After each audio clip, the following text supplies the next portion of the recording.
Analyse du 26 mai, let's go! Bon, on a vraiment un marché intéressant, mais il faut rester prudent parce qu'aujourd'hui, il y a un jour férié en Amérique. Après, à cause de ça, hier, on a eu un short squeeze à court terme.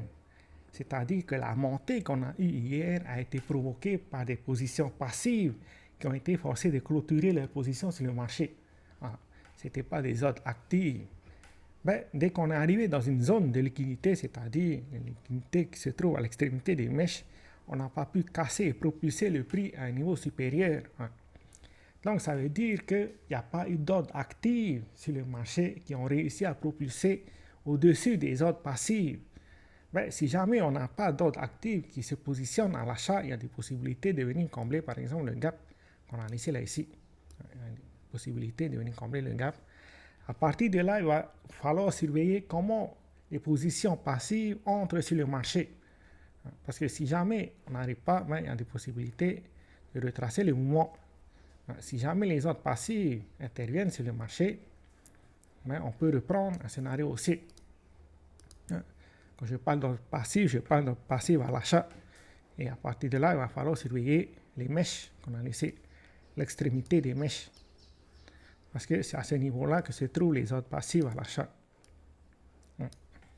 Maintenant, il y a toujours des possibilités qu'on vienne tester des niveaux inférieurs.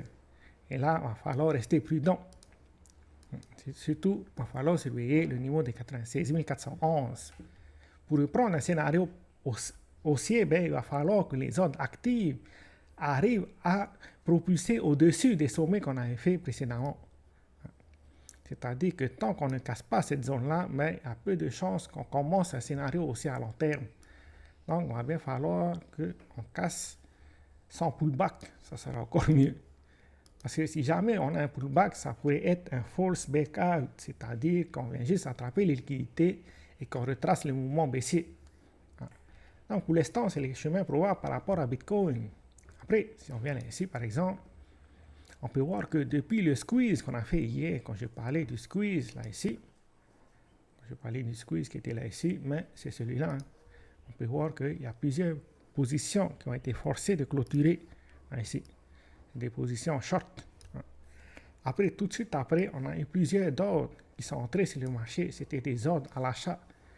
Maintenant, le problème, c'était que si on compare la liquidité des ordres à l'achat par rapport à la liquidité des ordres passifs, les ordres à l'achat étaient plutôt faibles. À cause de ça, on n'a pas réussi à propulser au-dessus des 111 000.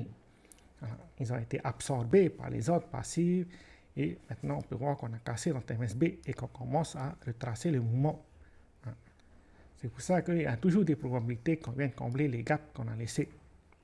C'est tout ce qu'on a pour aujourd'hui. Ciao, ciao.